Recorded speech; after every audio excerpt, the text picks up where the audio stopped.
ഹരേ കൃഷ്ണ. അന്നദ ഏകാദശിയുടെ പാരണ സമയമാണ് പറയാൻ പോകുന്നത്. ശ്രദ്ധിച്ചു കേൾക്കണം, ഡേറ്റ് തെറ്റിപ്പോകരുത്. ഭാരതത്തിലുള്ള സ്ഥലങ്ങളാണ് ആദ്യം നമ്മൾ പറയുന്നത്, സ്ഥിരമായി പറയുന്ന സ്ഥലങ്ങളാണ്. ഭാരതത്തിൽ 31-ാം തീയതിയാണ് പാരണ വീടേണ്ടത്. കേരളത്തിൽ 31-ാം തീയതി രാവിലെ 6:14 മുതൽ 10:20 വരെ. തമിഴ്നാട് 31-ാം തീയതി 5:58 മുതൽ 10:05 വരെ രാവിലെയാണ് എല്ലാ സമയങ്ങളും. കർണാടക 31-ാം തീയതി 6:09 മുതൽ 10:16 വരെ. തെലുങ്കാന 6:02 മുതൽ 10:12 വരെ. ഗോവ 6:22 മുതൽ 10:30 വരെ. മഹാരാഷ്ട്ര 6:20 മുതൽ 10:30 വരെ. ഗുജറാത്ത് 6:31 മുതൽ 10:43 വരെ. ഡൽഹി 5:59 മുതൽ 10:14 വരെ. രാജസ്ഥാൻ 6 മണി മുതൽ 10:20 വരെ. ഒറീസ 5:31 മുതൽ 9:41 വരെ. ഹരിയാന 5:59 മുതൽ 10:13 വരെ. 31-ാം തീയതിയിലെ പാരണാസമയമാണ് പറഞ്ഞത്. ഇനി 30-ാം തീയതി പാരണ വീടേണ്ടുന്ന ഗൾഫ് രാജ്യങ്ങളാണ് പറയുന്നത്. ദോഹ ഖത്തർ 30-ാം തീയതി രാവിലെ 5:19 മുതൽ 9:27 വരെ. കുവൈറ്റ് 30-ാം തീയതി രാവിലെ 5:25 മുതൽ 9:40 വരെ. ഷാർജ 29-ാം തീയതി ഏകാദശി, 30-ാം തീയതി പാരണ, 30-ാം തീയതി രാവിലെ 6:19 മുതൽ 10:12 വരെയുള്ള സമയത്ത് പാരണ വീടണം. ദുബായ് 30-ാം തീയതി 6:19 മുതൽ 10:13 വരെ.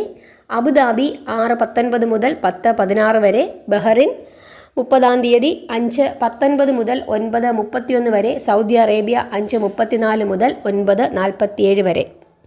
ഇത് 30-ാം തീയതിയാണ് ഇത്രയും സ്ഥലങ്ങൾ പാരണ വീടേണ്ടത്. ഇനി 31-ാം തീയതി പാരണ വീടേണ്ടുന്ന ഒരു ഗൾഫ് രാജ്യമാണ് ഒമാൻ. 31-ാം തീയതി പാരണ വീടേണ്ടത് 5:48 മുതൽ 10 മണി വരെയാണ് ഒമാനിലെ സമയം. ഒമാനിൽ 31-ാം തീയതി പാരണ വീടേണ്ടത് 5:48 മുതൽ 10 മണി വരെ. ഇനി അമേരിക്കയിൽ 30-ാം തീയതിയാണ് പാരണ വീടേണ്ടത്. 29-ാം തീയതി ഏകാദശി. 30-ാം തീയതി പാരണ വീടേണ്ട സമയം രാവിലെ 6:36 മുതൽ 10:57 ഇടയ്ക്കുള്ള സമയത്ത് പാരണ വീടണം. ജോർദാൻ 30-ാം തീയതി പാരണ വീടണം 6:11 മണി മുതൽ 10:28. ജോർദാൻ 30-ാം തീയതി 6:11 മുതൽ 10:28 വരെ. ഇനി ഓസ്ട്രേലിയയിൽ 31-ാം തീയതിയാണ് പാരണ വീടേണ്ടത്. 30-ാം തീയതി ഏകാദശി. ഓസ്ട്രേലിയ 31-ാം തീയതി പാരണ വീടേണ്ടുന്ന സമയം 6:24 മുതൽ 6:55 വരെ. യു കെയിൽ 30-ാം തീയതി പാരണ വീടണം 6:10 മുതൽ 10:44 വരെ. യു കെയിൽ ഏകാദശി 29-ാം തീയതി, പാരണ 30, 6:10 മുതൽ 10:44 വരെ. ജർമ്മനി 29-ാം തീയതി ഏകാദശി, 30-ാം തീയതി പാരണ വീടണം. 30-ാം തീയതി രാവിലെ 6:14 മുതൽ 10:49 വരെയുള്ള സമയത്താണ് പാരണ വീടേണ്ടത്. അതുപോലെ മലേഷ്യയിലും 29-ാം തീയതി ഏകാദശി, 30-ാം തീയതി പാരണ വീടണം. 30-ാം തീയതി രാവിലെ 10:19 മുതൽ 11:12 വരെയുള്ള സമയത്ത് പാരണ വീടണം. സിംഗപ്പൂരിലും 29-ാം തീയതി ഏകാദശി, 30-ാം തീയതി പാരണ വീടണം. 10:19 മുതൽ 11:04 വരെ. സിംഗപ്പൂർ 30-ാം തീയതി 10:19 മുതൽ 11:04 വരെ. സാംബിയ 29-ാം തീയതി ഏകാദശി, 30-ാം തീയതി പാരണ വീടണം. 6:14 മുതൽ 10:10 വരെ. സാംബിയ 30-ാം തീയതി രാവിലെ 6:14 മുതൽ 10:10 വരെയുള്ള സമയത്ത് പാരണ വീടണം. ന്യൂസിലാൻഡ് 31-ാം തീയതി പാരണ വീടണം. 30-ാം തീയതി ഏകാദശി. ന്യൂസിലാൻഡ് 31 പാരണ വീടുക 6:47 മുതൽ 8:55 വരെ. മാലിദ്വീപ്സിൽ 30-ാം തീയതി ഏകാദശി, 31-ാം തീയതി പാരണ വീടണം. 6 മണി മുതൽ 10:04 വരെ. വാൻകോവർ ബ്രിട്ടീഷ് കൊളംബിയ കാനഡ 30-ാം തീയതി പാരണ വീടണം. 29-ാം തീയതി ഏകാദശി. 30-ാം തീയതി പാരണ വീടേണ്ടുന്ന സമയം രാവിലെ 6:27 മുതൽ 10:57 വരെ. അർമേനിയ 29-ാം തീയതി ഏകാദശി, 30-ാം തീയതി പാരണ വീടുക 6:28 മുതൽ 10:51 വരെ. ചൈന 29-ാം തീയതി ഏകാദശി, 30-ാം തീയതി പാരണ വീടുക 10:19 മുതൽ 10:25 വരെ. ചൈന 30-ാം തീയതി 10:19 മുതൽ 10:25 വരെ. ഇസ്രായേൽ 29-ാം തീയതി ഏകാദശി, 30-ാം തീയതി പാരണ വീടുക 6:14 മുതൽ 10:31 വരെ. ഇസ്രായേൽ 30-ാം തീയതി 6:14 മുതൽ 10:31 വരെ. സൗത്ത് ആഫ്രിക്ക 29-ാം തീയതി ഏകാദശി, 30-ാം തീയതി പാരണ 7 മണി മുതൽ 10:54 വരെ. സൗത്ത് ആഫ്രിക്ക 30-ാം തീയതി പാരണ വീടുക 7 മുതൽ 10:54 വരെ. ഇനി പലർക്കുമുള്ള സംശയമാണ് എങ്ങനെയാണ് പാരണ വീടേണ്ടതെന്ന്. പ്രത്യേകിച്ചൊന്നുമില്ല, നമ്മുടെ വ്രതം അവസാനിപ്പിക്കുന്നതിനെയാണ് പാരണ വീടുക എന്ന് പറയുന്നത്. ഒന്നുകിൽ നമുക്ക് ക്ഷേത്രത്തിൽ പോയി അവിടെ പ്രാർത്ഥിച്ച് തീർത്ഥം മേടിച്ച് കുടിച്ച് നമുക്ക് നമ്മുടെ വ്രതം അവസാനിപ്പിക്കാം. അതല്ലെങ്കിൽ വീട്ടിൽ നമുക്ക് വിളക്ക് കത്തിച്ച് വെച്ച് ഭഗവാന് തീർത്ഥവും പ്രസാദവും വെച്ച് നമ്മൾ പ്രാർത്ഥിച്ച് നമുക്ക് എന്തെങ്കിലും തെറ്റുകുറ്റങ്ങൾ വന്നിട്ടുണ്ടെങ്കിൽ അതിന് ക്ഷമയൊക്കെ ചോദിച്ച് അടുത്ത ഏകാദശി വ്രതം ഭംഗിയായിട്ടെടുക്കാൻ, ഇതിലും നന്നായി എടുക്കാൻ ഭഗവാൻ അനുഗ്രഹിക്കണമേ എന്ന് പ്രാർത്ഥിച്ച് നാമം ചൊല്ലി ആ തീർത്ഥവും പഴങ്ങളും കഴിച്ച് നമ്മുടെ വ്രതം അവസാനിപ്പിക്കാം. ഇനി ഇതല്ല, നമ്മൾ തൊഴിലിടത്തിലാണ് ആ സമയത്തിരിക്കുന്നത്, പലർക്കും നൈറ്റ് ഡ്യൂട്ടി മറ്റു കാര്യങ്ങളൊക്കെ കാണും. ആ സമയത്ത് നമ്മൾ എന്താ ചെയ്യേണ്ടത്? അവിടെ നമുക്ക് പെട്ടെന്ന് കുളിക്കാനോ വിളക്ക് കത്തിക്കാനോ ഒന്നും പറ്റില്ല. അപ്പോൾ നമ്മൾ എന്താ ചെയ്യേണ്ടത്? നമ്മുടെ കയ്യിൽ ശുദ്ധമായ ജലമുണ്ടെങ്കിൽ ആ സമയത്ത്, പാരണാ സമയത്ത് ആ ജലം കുടിക്കുകയും ഒരു പഴം എടുത്ത് ബാഗിൽ ഇട്ടോളൂ.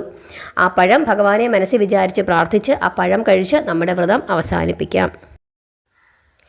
ഏകാദശി വ്രതം ആ പാരണാ സമയത്ത് തന്നെ അവസാനിപ്പിക്കണം എന്നാണ് പറയുന്നത്. അതല്ലെങ്കിൽ മഹാദോഷമാണെന്നാണ് ആചാര്യന്മാർ പറയുന്നത്.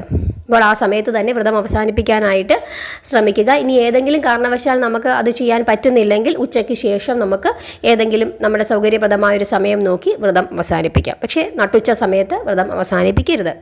അക്കാര്യം പ്രത്യേകം ശ്രദ്ധിക്കുക.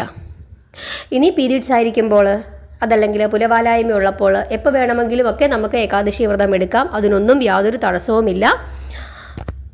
കുഞ്ഞുങ്ങൾക്കെടുക്കാം, പ്രായമായവർക്കെടുക്കാം, ഗർഭിണികൾക്കെടുക്കാം, ഏതവസ്ഥയിലിരിക്കുന്നവർക്കും എടുക്കാം, ആണുങ്ങൾക്കെടുക്കാം, എല്ലാവർക്കും തന്നെ ഏകാദശി വ്രതം എടുക്കാം. ഇപ്പോൾ എല്ലാ ദിവസവും തല നനച്ച് കുളിക്കാൻ പറ്റുന്നില്ലെങ്കിൽ അതിൽ വിഷമിക്കേണ്ട. ചിലപ്പോൾ അസുഖം കൊണ്ടായിരിക്കും അങ്ങനെ ചെയ്യാൻ പറ്റാത്തത്. അവർ മേലൊക്കെ കഴുകി ശുദ്ധമായിട്ടിരുന്ന മനസ്സിനാണ് എപ്പോഴും ശുദ്ധം വേണ്ടത്. ആ രീതിയിൽ വ്രതം എടുക്കാം. പുലയും വാലായ്മയുള്ളപ്പോഴും ഏകാദശി ഭക്ഷണങ്ങൾ കഴിച്ച് അതിൻ്റേതായ രീതിയിൽ വ്രതം എടുക്കാം, പ്രാർത്ഥിക്കാം, ശ്രീകൃഷ്ണ നാമങ്ങളൊക്കെ ജപിക്കാം.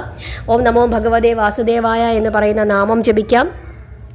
ഇത്തവണത്തെ ഏകാദശി ഓം ഋഷികേശായ നമ എന്ന് 108 തവണ ജപിച്ച് നമുക്ക് ഏകാദശി വ്രതം എടുക്കാം. പിന്നെ ഏറ്റവും പരമമായ ആ മന്ത്രം, മഹാമന്ത്രം ഹരേ കൃഷ്ണ എന്ന് പറയുന്ന മഹാമന്ത്രം ഏത് സാഹചര്യത്തിലും എപ്പോഴും ജപിക്കാം. നിരന്തരം ഹരേ കൃഷ്ണ എന്ന് ജപിച്ചുകൊണ്ടിരിക്കുക. കുറച്ച് കഴിയുമ്പോൾ നിങ്ങൾ ജപിക്കേണ്ട, നിങ്ങളുടെ ശരീരം സ്വയം ജപിച്ചു തുടങ്ങിക്കോളും. ഒന്ന് ജപിച്ച് നോക്കൂ കുറച്ചു കാലം. ആ വ്യത്യാസം നിങ്ങൾക്ക് മനസ്സിലാകാനായിട്ട് പറ്റും. പിന്നെ നമ്മൾ ചെയ്യേണ്ടുന്ന കാര്യം, ഏകാദശി വ്രതം അവസാനിപ്പിക്കുന്നു. ഇപ്പം 30-ാം തീയതി അവസാനിപ്പിക്കും, ചിലപ്പോൾ 31-ാം തീയതി നമ്മൾ അവസാനിപ്പിക്കും. അവസാനിപ്പിച്ച് കഴിഞ്ഞാൽ ഓടിപ്പോയി, ഞാൻ എപ്പോഴും പറയുന്നതാണ്, മീൻകടയിലേക്ക് ഇറച്ചിക്കടയിലേക്ക് പോകരുത്. ആ ദിവസവും കൂടി ശുദ്ധാഹാരത്തിൽ തന്നെ ഇരിക്കാൻ പറ്റുന്നതാണ് ഏറ്റവും ഉത്തമം. കാരണം നമ്മുടെ ശരീരത്തിനും മനസ്സിനും വലിയ ഒരു പവറാണ് ഏകാദശി എടുക്കുമ്പോൾ കിട്ടുന്നത്. പെട്ടെന്ന് തന്നെ ആ പവറിനെ പെട്ടെന്ന് അങ്ങ് നശിപ്പിക്കേണ്ട. അപ്പോൾ അന്നത്തെ ദിവസവും കൂടി നമ്മൾ ഒന്ന് ശുദ്ധാഹാരത്തിലിരുന്ന് നാമം ചൊല്ലി പ്രാർത്ഥിക്കുന്നത് വളരെ ശ്രേയസ്കരമാണ്. അതായത് ആ 3 ദിവസവും, ഏകാദശി എടുക്കുന്ന ദിവസം, അതിൻ്റെ തലേ ദിവസം, പിറ്റേ ദിവസം, ഈ 3 ദിവസവും ശുദ്ധമായ ആഹാരത്തിലിരുന്ന് ഭഗവാനെ വിളിച്ച് പ്രാർത്ഥിക്കുന്നത് വളരെ വളരെ ശ്രേയസ്കരമാണ്. ഇത്തവണത്തെ ഏകാദശിയിൽ ഭഗവാനെ നമ്മൾ പ്രാർത്ഥിക്കേണ്ടുന്ന ഭഗവാന്റെ രൂപം ഋഷികേശ രൂപം ഓം ഋഷികേശായ നമ എന്ന് നിരന്തരം ജപിച്ചുകൊണ്ടേയിരിക്കുക. ഇനി എല്ലാവർക്കുമുള്ള ഒരു പ്രശ്നമാണ്, തലവേദന എടുക്കും ചായ കുടിച്ചില്ലെങ്കിൽ. ചായ കുടിക്കാം, അളവ് കുറച്ച് കുടിച്ചാൽ മതി. ആ കാര്യങ്ങളൊക്കെ ശ്രദ്ധിക്കുക. ഏകാദശി വ്രതങ്ങളൊക്കെ എടുക്കുക. പാരണാ സമയത്ത് കൃത്യസമയത്ത് തന്നെ പാരണ വീടുക. നിരന്തരം ഹരിനാമം ജപിച്ചുകൊണ്ടേയിരിക്കുക. ഇനി നമ്മൾ ഇത്രയും പറഞ്ഞ സ്ഥലങ്ങളല്ലാതെ മറ്റേതെങ്കിലും സ്ഥലങ്ങളിലെ ആളുകൾ ഈ വീഡിയോ കണ്ടിട്ട് പാരണാ സമയം അറിയണമെന്ന് തോന്നുന്നുണ്ടെങ്കിൽ നിങ്ങൾ കമൻറ്റിട്ട് ചോദിച്ചോളൂ. ഞാൻ കമൻറ്റിന് മറുപടി തരുന്നതായിരിക്കും. മറ്റെന്തെങ്കിലും സംശയങ്ങളുണ്ടെങ്കിൽ ചോദിച്ചോളൂ. എനിക്കറിയാമെങ്കിൽ തീർച്ചയായിട്ടും അതിന് മറുപടി പറയുന്നതായിരിക്കും. അറിയത്തില്ലെങ്കിൽ അറിയത്തില്ല എന്ന് തന്നെ അതിനും മറുപടി തരുന്നതായിരിക്കും. എല്ലാവരും നാമം ജപിക്കുക. മാധവത്തിൻ്റെ കൂടെ എന്നും ഉണ്ടാകുക. നിങ്ങളുടെ അഭിപ്രായങ്ങൾ മാധവത്തിനെ എഴുതി അറിയിക്കുക. സബ്സ്ക്രൈബ് ചെയ്യാതെ കാണുന്നവരെല്ലാവരും തന്നെ സബ്സ്ക്രൈബ് ചെയ്തിട്ട് കാണുക. നിങ്ങളുടെ പ്രിയപ്പെട്ടവർക്കായി ഈ അറിവുകൾ ഷെയർ ചെയ്ത് കൊടുക്കുക. എന്നും മാധവത്തിൻ്റെ കൂടെ ഉണ്ടാകണം എന്ന് വീണ്ടും വീണ്ടും പറയുന്നു. ഹരേ കൃഷ്ണ.